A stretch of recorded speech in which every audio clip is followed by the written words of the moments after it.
নমস্কার বন্ধুরা, অনিফার্স world YouTube চ্যানেলে আপনাদেরকে স্বাগত। রাজ্যের প্রাথমিক বিদ্যালয়গুলিতে দ্বিতীয় পর্যায়ক্রমিক মূল্যায়নের মূল্যায়নপত্র প্রাথমিক শিক্ষা পর্ষদের তরফ থেকে দেওয়া নিয়ে যে টালবাহানা চলছিল সেটা কিন্তু গতকালই পরিষ্কার হয়ে গেছে যে এবারে দ্বিতীয় পর্যায়ক্রমিকের মূল্যায়নপত্র পর্ষদ কিন্তু দিচ্ছে না।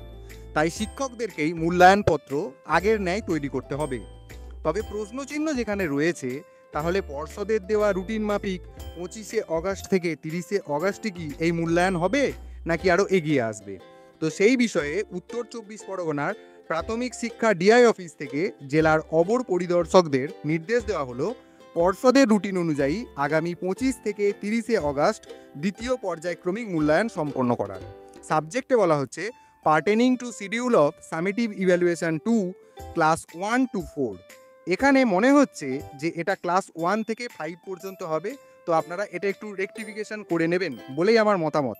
তো যাই হোক, পর্ষদের রুটিন এবং পূর্বের নোটিশটিকে অ্যাটাচ করে নির্দিষ্ট সময়ের মধ্যে দ্বিতীয় পর্যায়ক্রমিক মূল্যায়ন অবশ্যই শেষ করে ফেলতে হবে।